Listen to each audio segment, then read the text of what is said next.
The sterile white corridors of the Earth Interstellar Exploration Agency hummed with an electric anticipation.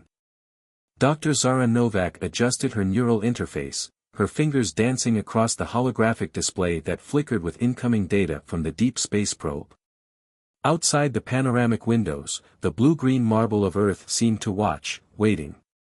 Commander Gabriel Reese approached, his weathered face a map of countless interstellar missions.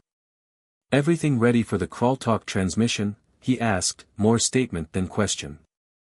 Zara nodded, her emerald eyes reflecting the cascading data streams. "We've been preparing for this moment for years. First direct communication with a species that's managed to remain entirely enigmatic, despite our decades of long-range scans. The Crawltalk were unlike any civilization humanity had encountered. Their technological signatures suggested advanced capabilities far beyond current human understanding, yet they had consistently avoided direct contact. Massive energy signatures around their home system suggested either incredible technological prowess or something entirely unknown. A sharp ping interrupted their conversation. The holographic display erupted with a complex lattice of communication signals, unlike anything in human communication archives. Zara's neural interface began translating, her mind working in overdrive to process the incoming linguistic patterns. "It's not just a language," she muttered, more to herself than to Commander Reese. "It's a multidimensional communication matrix. They're not just speaking, they're transmitting entire conceptual frameworks." The room fell silent.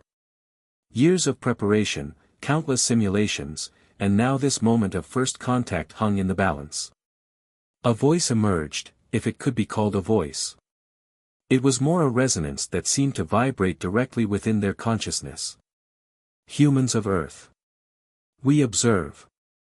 We acknowledge. Prepare for dialogue." Commander Reese's hand instinctively moved to the communication panel, but Zara stopped him with a subtle gesture. "Wait," she whispered. "Let me handle this." Her neural interface began constructing a response, not just in words, but in complex conceptual patterns that mirrored the Crawltalk's unique communication style.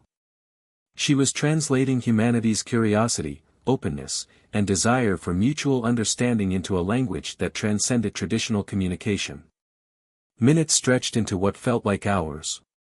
The agency's top xenolinguists and communication specialists watched in breathless anticipation. This was more than a first contact, this was humanity's first true test of interstellar diplomacy. The Crawltalk's response came not in words, but in a cascading wave of information that seemed to unfold like a multidimensional puzzle. They were presenting a challenge, a test of humanity's capacity for complex understanding. "Fascinating," Zara breathed. "They're not just communicating, they're evaluating our cognitive capabilities." Commander Reese leaned closer.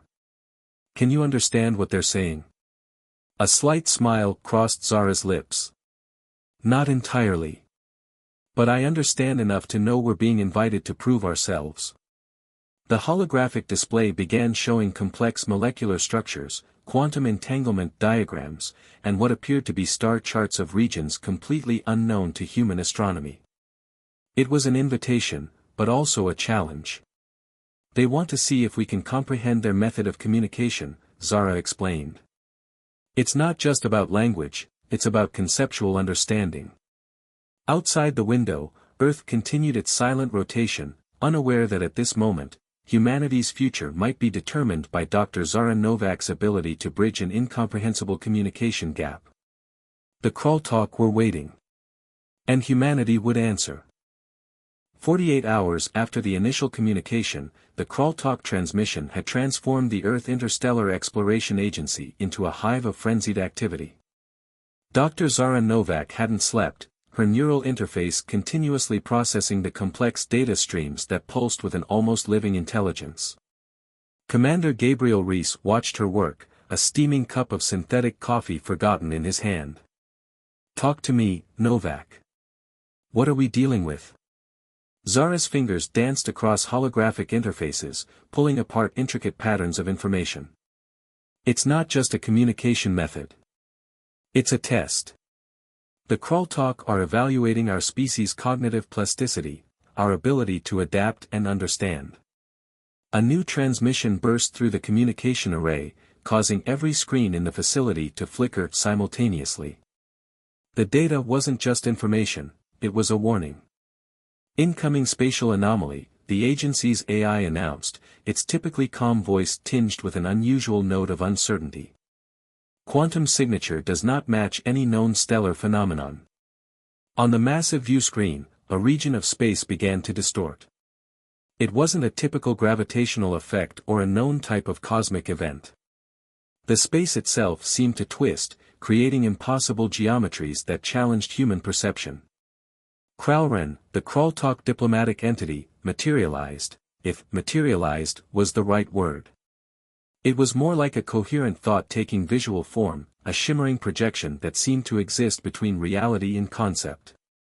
Your species approaches the threshold, Kralren communicated, the message simultaneously auditory and telepathic. The void between known space threatens. Your response will determine everything. Commander Reese stepped forward. What threat? What are you talking about? Zara's neural interface was working overtime, translating and interpreting. It's a quantum-level existential threat, she translated. Something that exists beyond traditional dimensional understanding. The Krultalk have been monitoring it, but they can't interact directly. The spatial anomaly grew, tendrils of impossible light stretching across the view screen. Star systems along its path simply disappeared. Not destroyed. Not exploded. Simply erased from existence.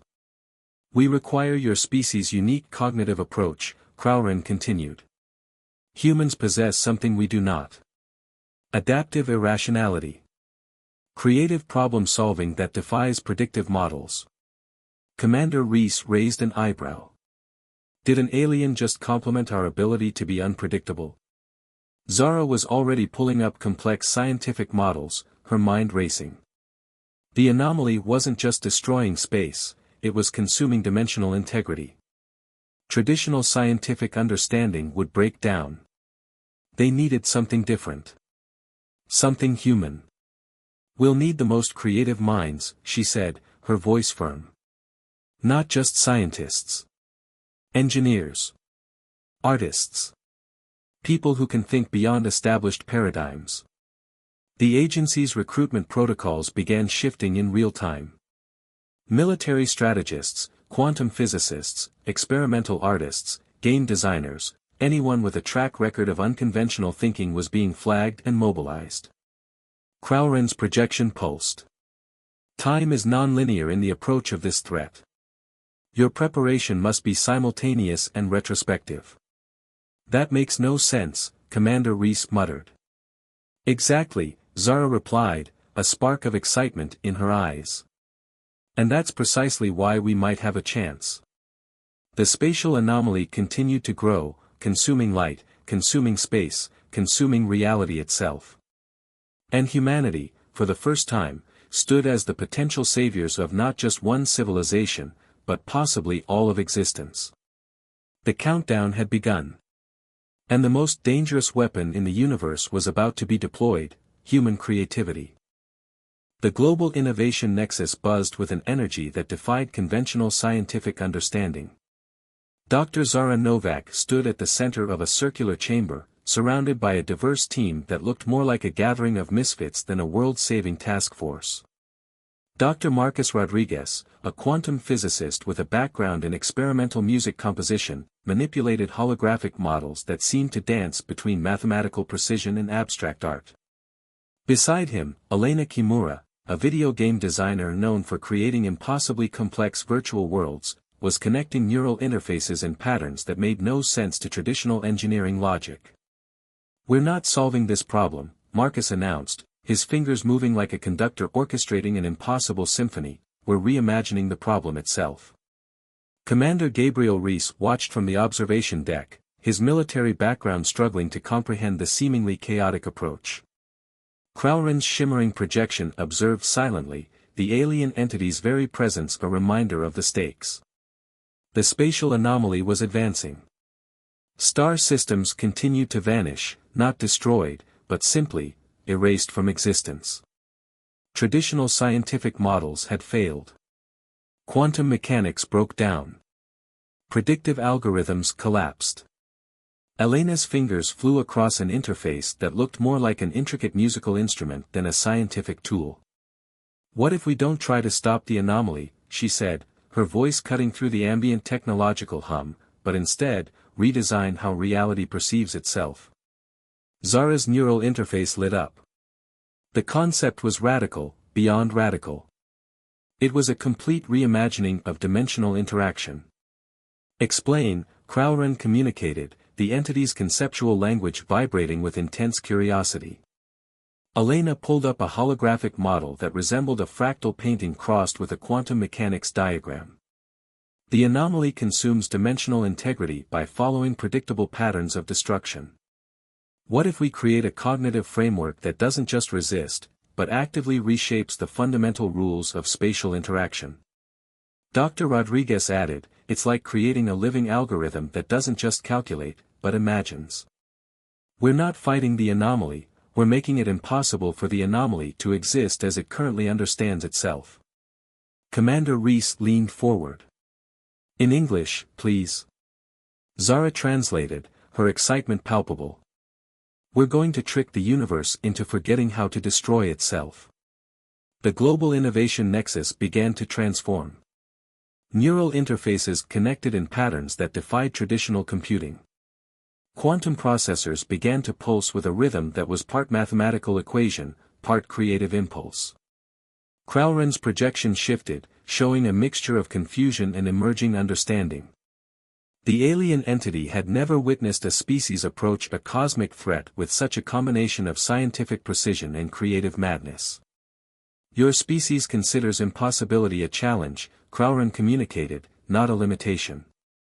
The spatial anomaly was now visible from Earth, a massive, reality-consuming phenomenon that had already erased entire galactic sectors. Traditional military responses, scientific interventions, even the most advanced alien technologies had failed. Humanity was preparing to fight with something entirely different: imagination.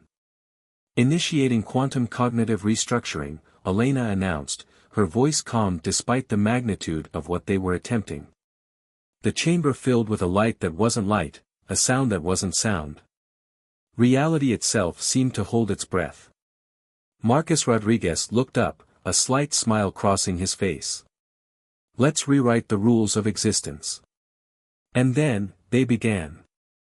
The moment stretched between heartbeats, between breaths, between reality itself. Dr. Zara Novak felt something fundamental shift. It wasn't a physical sensation, nor was it purely mental. It was as if the very fabric of existence had been folded, twisted, and reimagined. The quantum cognitive restructuring was working, but not in any way they had predicted. Crowren's projection flickered, the alien entity's conceptual form struggling to maintain cohesion. "Impossible," the entity communicated, the thought vibrating with a mixture of terror and awe. The spatial anomaly, the reality-consuming phenomenon that had been erasing entire star systems, began to change. It wasn't being destroyed. It wasn't being stopped. It was being transformed. Commander Gabriel Reese watched the holographic displays, his military-trained mind struggling to comprehend what was happening. Star systems that had been erased began to reappear, but not as they were before. They were different. Altered. Reimagined. "We're not just fighting the anomaly," Dr. Marcus Rodriguez whispered, his fingers still dancing across neural interfaces, "we're teaching it a new way of existing." Elena Kimura's contribution became clear. Her background in creating complex virtual worlds had provided the key. They weren't just applying scientific principles, they were applying the logic of creativity itself. The anomaly was being treated like an adaptive system, a problem to be solved through imagination rather than traditional scientific intervention.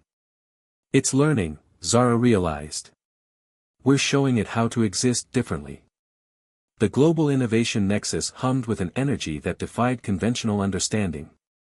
Neural interfaces pulsed with a rhythm that was part mathematical equation, part creative impulse. Quantum processors worked in harmony with human imagination, creating something entirely new.